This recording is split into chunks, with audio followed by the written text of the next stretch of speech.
द्वापर के सबसे महान योद्धा भीष्म पितामह सरसैया पर पड़े सूर्य के उत्तरायण होने की प्रतीक्षा कर रहे थे। तभी उनके कानों में एक परिचित ध्वनि शहद घोलती हुई पहुंची। प्रणाम पितामह। भीष्म के सूख चुके होठों पर एक मरी हुई मुस्कुराहट तैर उठी और बोले, आप देवकी नंदन कृष्ण, स्वागत है तुम्हारा। मैं बहुत देर से तुम्हारा ही स्मरण कर रहा था। कृष्ण बोले, क्या कहूँ पितामह, अब तो यह भी नहीं पूछ सकता कि कैसे हैं आप। भीष्म पितामह चुप रहे, कुछ क्षण बाद बोले, कुछ पूछूं के सब, बड़े अच्छे समय से आए हो। संभवतः शरीर छोड़ने के पूर्व मेरे अनेक भ्रम समाप्त हो जाएंगे। कृष्ण बोले, कहिए न पितामह। भीष्म पितामह ने कहा, एक बात बताओ कृष्ण, तुम तो ईश्वर हो ना। कृष्ण ने बीच में ही टोका और कहा, नहीं पितामह, मैं तो आपका पौत्र हूँ, ईश्वर नहीं।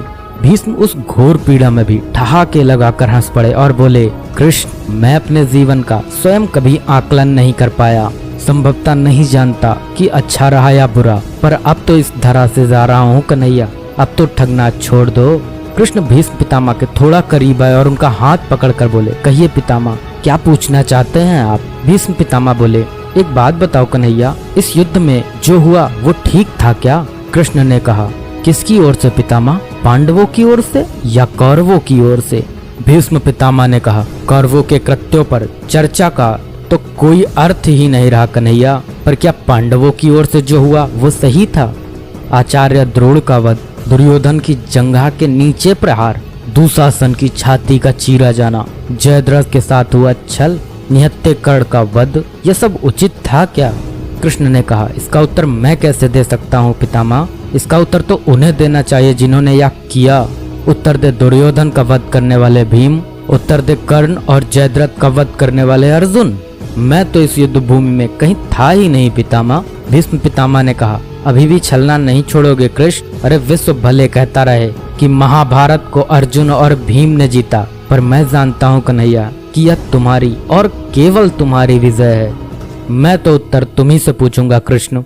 भीष्म पितामह के इतना कहते ही कृष्ण थोड़ा गंभीर स्वर में बोले, तो सुनिए पितामह, कुछ बुरा नहीं हुआ, कुछ अनैतिक नहीं हुआ, वही हुआ जो होना चाहिए। भीष्म पितामह ने कहा, या तुम कह रहे हो कि सो मर्यादा पुरुषोत्तम राम का अवतार कृष्ण कह रहा है, या छल तो किसी युग में हमारे सनातन संस्कारों का अंग नहीं रहा, फिर यह उचित कैसे हुआ। कृष्ण ने कहा, इतिहास से शिक्षा ली जाती है पितामह, पर निर्णय वर्तमान की परिस्थितियों के आधार पर लेना पड़ता है।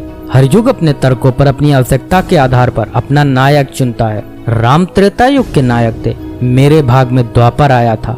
हम दोनों का निर्णय एक सा नहीं हो सकता पितामह। भीष्म पितामह ने कहा, मैं कुछ समझ नहीं पाया कृष्ण। कृष्ण ने कहा, पितामह, राम और कृष्ण की परिस्थितियों में बहुत अंतर है। राम के युग में खलनायक भी रावण जैसा शिवभक्त होता था, तब रावण जैसी नकारात्मक शक्ति के परिवार में भी विभीषण जैसे संत हुआ करते थे। तब बाली जैसे खलनायक के परिवार में भी तारा जैसी विदुषी स्त्रियां और अंगद जैसे सज्जन पुत्र होते थे। उस युग में खलनायक भी धर्म का ज्ञान रखता था, इसलिए राम ने उनके साथ कहीं छल नहीं किया। किंतु मेरे युग के भाग में कंस, जरासंध, दुर्योधन, दुशासन, शकुनी, जयद्रथ जैसे घोर पापी आए हैं। उनकी समाप्ति के लिए हर छल उचित है पितामह। पाप का अंत आवश्यक है पितामह, वह चाहे जिस विधि से हो। भीष्म पितामह ने पुनः प्रश्न किया, तो क्या तुम्हारे इन निर्णयों से गलत परंपराएं नहीं प्रारंभ होंगी केशव? क्या भविष्य तुम्हारे इन छलों का अनुसरण नहीं करेगा? और यदि करेगा तो क्या यह उचित होगा? कृष्ण ने कहा, भविष्य तो इससे भी अधिक नकारात्मक आ रहा है पितामह। कलयुग में तो इतने से भी काम नहीं चलेगा, वहाँ मनुष्य को कृष्ण से भी अधिक कठोर होना होगा, नहीं तो धर्म समाप्त हो जाएगा। जब क्रूर और अनैतिक शक्तियाँ सत्य एवं धर्म का समूल नाश करने के लिए आक्रमण कर रही हों, तो नैतिकता अर्थहीन हो जाती है पितामह। तब महत्वपूर्ण होती है विजय, केवल विजय। भविष्य को यह सीखना ही होगा पितामह। भीष्म पितामह ने पूछा, क्या धर्म का भी नाश हो सकता है केशव? और यदि धर्म का नाश होना ही है तो क्या मनुष्य इसे रोक सकता है? कृष्ण ने कहा, सब कुछ ईश्वर के भरोसे छोड़कर बैठना मूर्खता होती है पितामह। ईश्वर स्वयं कुछ नहीं करता, केवल मार्गदर्शन करता है। सब मनुष्य को ही स्वयं करना पड़ता है। आप मुझे भी ईश्वर कहते हैं ना, तो बताइए ना पितामह, मैंने स्वयं इस युद्ध में कुछ किया क्या? सब पांडवों को ही करना पड़ा ना।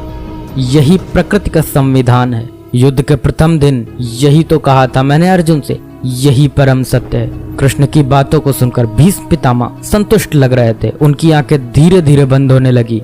उन्होंने कहा, चलो कृष्ण, या इस पृथ्वी पर अंतिम रात्रि है, कल संभवतः चले जाना होगा। अपने इस अभागे भक्त पर कृपा करना कृष्ण। कृष्ण ने मन में ही कुछ कहा और भीष्म को प्रणाम कर लौट चले।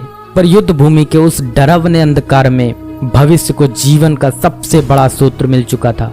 जब अनैतिक और क्रूर शक्तियां सत्य और धर्म का विनाश करने के लिए आक्रमण कर रही हों, तो नैतिकता का पाठ आत्मघाती होता है।